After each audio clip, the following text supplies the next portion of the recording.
Good afternoon, everybody. Today I'm going to talk to you about a topic that's gaining a lot of interest in the industry, and that's the use of extractable leachables as a powerful tool to gaining medical grade qualification. So for today, I'm first going to tell you a little bit about Toxikon and give you an understanding of where I'm coming from. Next, we'll talk about medical grade qualification and really what is medical grade qualification. We'll then discuss biocompatibility testing as it relates to medical devices, and here I'm going to highlight sample preparation as it relates to medical device testing. From there, that really is the bridge into utilizing chemical characterization and extractable leachables for medical grade qualification. So we'll go into that. And then finally, we'll conclude and open the floor up for any kind of questions and answers. So first, Toxikon, we are a contract testing lab headquartered in Bedford, Massachusetts. We also have another laboratory in Leuven, Belgium. For the last 35 years, we've been supporting the medical device and pharmaceutical industry with safety testing. We are FDA registered and 17025 accredited, do GLP testing and GMP compliant level testing in support of regulatory submissions or quality validations, and we have about 150 researchers. The organization is broken up into four main groups. Microbiology, doing the antimicrobial efficacy testing, microbial ingress studies, bioburden testing, endotoxin testing. The biocompatibility group, looking at medical grade qualification, material selection, biocompatibility of medical devices. Also, we have our toxicology and pharmacology group, typically doing a lot of the work in support of an IND submission for preclinical safety testing. And last but not least, our analytical chemistry, focusing on material characterization, extractable leachables, stability testing, things of that sort. So let's talk about medical grade qualification and how it relates to biocompatibility. Medical grade really is documentation that supports the safety related to a material or the components that are utilized in the manufacturing of a medical device. It increases the confidence in proceeding with the utilization of that component or that material in the design of that device system. It certainly also helps in understanding any potential failures, because without any pre-qualified material, you don't have source analysis to that biocompatibility testing if there were to be an issue. It's important to note that this doesn't eliminate the need for final device testing, and we'll talk about that briefly later on. So what exactly is medical grade qualification? It really can mean anything. There's no set defined guidance as to what needs to be conducted for a material to be medical grade. For the purposes of most end users, they're concerned with material going into the manufacturing of their device and how that will relate to the biocompatibility of the device. So for the purposes of this presentation, we're going to be talking about medical grade as being biocompatible. So what exactly is biocompatibility? The Williams Dictionary talks about it, a material performing to an appropriate host response. The Dorland's Medical Dictionary says that it's the quality of a material not having toxic or injurious effects. The ASTM definition says it's the comparison of tissue response produced through the close association of the implanted candidate material to its implant site within the host animal to that tissue response recognized and established as suitable with control materials. I'm not going to really get into that for this talk here. Most simply put, Toxikon's definition is it's the property of a material being biologically compatible by not eliciting a local or systemic response to a biological system or tissue. So it's a very material-focused evaluation of the material itself, or biocompatibility. Very similar to the Dorland's Medical Dictionary, but in contrast to Williams' Dictionary definition here, which is talking about a host response. It's important not to confuse biocompatibility with efficacy, which is, eliciting a specific response. In the Toxikon definition, what we're really saying is if you take the material and you put it into the body's not going to recognize that it's there. So how do we go about getting that biocompatibility, that material qualification? Early on, that was done by a lot of the class testing that followed the USP Monograph 88. Here, it is a compendial method that was specifically designed to qualify plastics, and it really has become an industry standard in qualifying many different types of materials. The class testing really predates the term biocompatible, and here I have a chart that talks about how to qualify a material from class 1 through class 6. So what you can see is you have the different use of different extraction vehicles and the assessment of different assays, systemic toxicity, intercutaneous reactivity, or implantation. So biocompatibility for medical devices, what is that exactly? That follows the ISO 10993, and there are a variety of different assays that are necessary to qualify to ascertain biocompatibility of a material or a medical device. It starts with cytotoxicity in vitro assay, a variety of different in vivo assays like sensitization, irritation, systemic toxicity, a couple that we also saw in the USP Monograph 88. So medical grade qualification in ISO 10993, let's talk about that together for a bit. The 10993 series has 20 different parts. Those parts that are specific to biocompatibility are highlighted here from parts 1 through 12. And they start with part 1, where you define the testing requirements. All those different assays aren't always necessary for every single device. Depending on the categorization of device, then you would determine which assays are required to assess that product as biocompatible. So here we have categorization done by 2 main factors: the type of body contact. Is it a surface device, external communicating or implantable? And then also the duration of contact. Do we have limited exposure, less than 24 hours? Prolonged exposure, 24 hours to 30 days? Or permanent exposure, which is defined as anything greater than 30 days exposure. And once you categorize your device, you then come up with the testing regimen. Here we have a variety of different assays that you saw on the previous slide, and the different mechanisms that are evaluated for different device categorizations. This chart here supports for a global submission, whether it be for a European submission or FDA, what assays exactly are required for that agency varies. So the focus here in biocompatibility testing is really what happens. If we take the material, we expose it to the system, what's the end result? I mentioned earlier that the test article preparation is really a key aspect in bridging from biocompatibility to chemical characterization.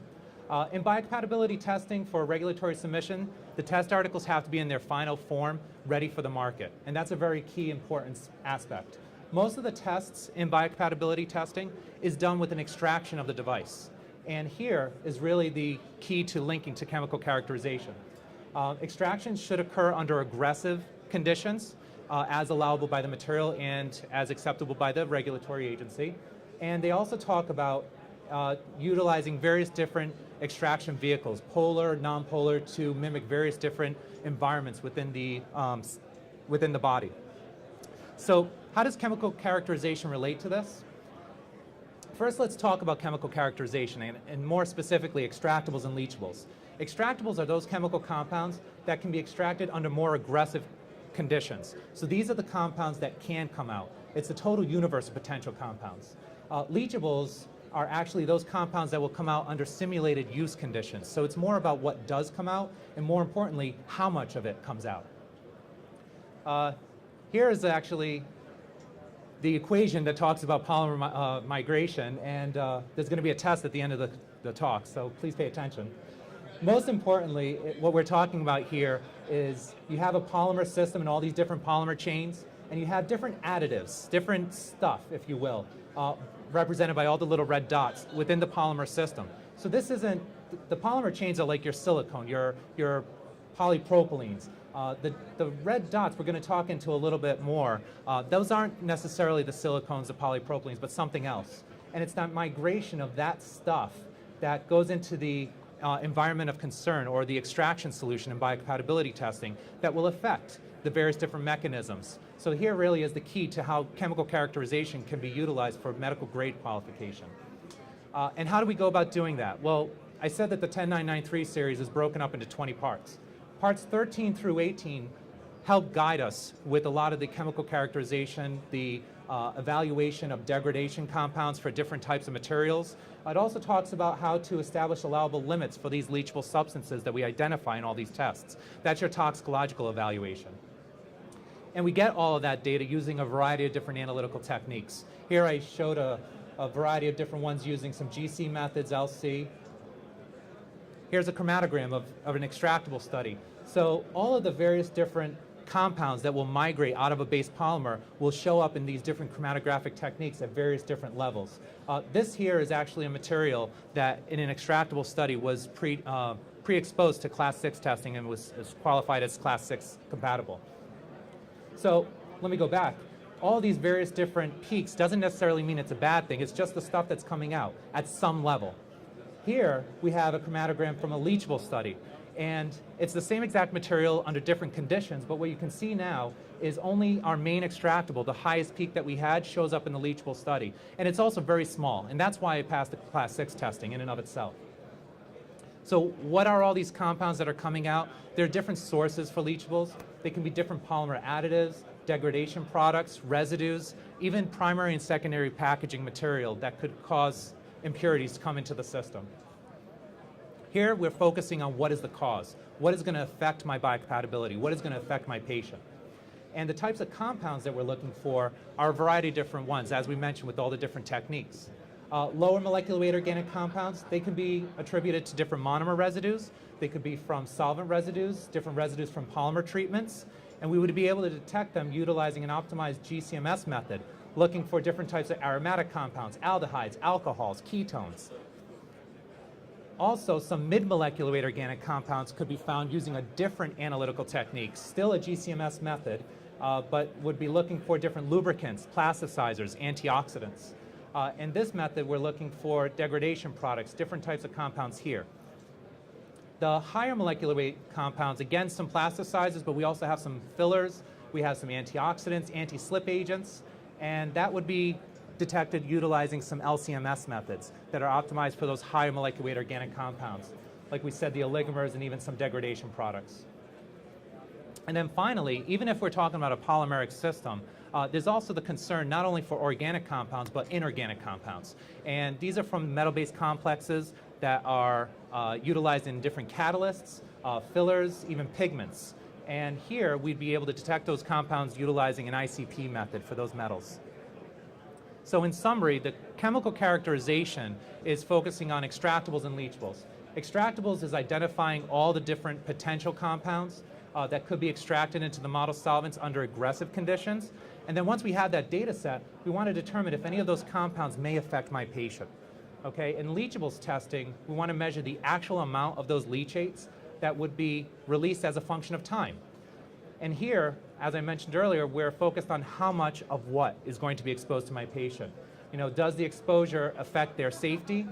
And does the presence of that compound even affect the efficacy of my product in certain novel materials? So we mentioned biocompatibility following the ISO 10993, assessing various different mechanisms for biological reactivity. It's very material focused. And typically you utilize extractions of polymers in order to then assess for biocompatibility. Toxicology is focusing on the safety impact of various different chemical compounds of concern, and extractable leachables really helps to bridge that gap. Understanding and determining the leachates pre and post various different interactions between materials, sterilization, aging, environmental factors, and this is really why I mentioned earlier the final product is what has to be assessed for biocompatibility. Something as simple or not so simple as a sterilization process can drastically change your extraction profile of a material. The extractable leachable testing really helps to characterize what may be of a safety concern, and that will be your information if you needed to do any kind of failure analysis. Can even be helpful for material selection or changing a material through a process. And evaluating that data is best suited, as I mentioned earlier, the Part 17 by a toxicological evaluation. It's based on that analytical data from the leachable study, or in some cases, the more aggressive extractable study. And it's evaluation of the exposure, different durations of exposure, much like the biocompatibility, different routes of administration, much like the biocompatibility that we talked about earlier. And collect and evaluate the related toxicity data, whether it be in the literature, from a toxicology study, or even from a structural activity relationship in silico review of tox. And then calculate the tolerable exposures. Those compounds, as we saw in one of the earlier chromatograms, doesn't mean that the product is going to cause an issue in your biocompatibility, but at certain levels, it may be allowable. So, in conclusion, materials that are used in device design are being utilized in more sensitive and unique configurations. So understanding these materials throughout the development process can improve design and efficacy while minimizing any unforeseen circumstances. These technologies must provide function and prove biocompatible, and extractable leachable testing really provides key information required to better design integrated systems, including material selection, understanding how various interactions will ultimately affect the patient, and conducting a proper risk assessment. So finally, we can do what we were trying to do, and that's ensuring that the product will do what it is set out to do, and that's improve patient care. Great, thank you everybody.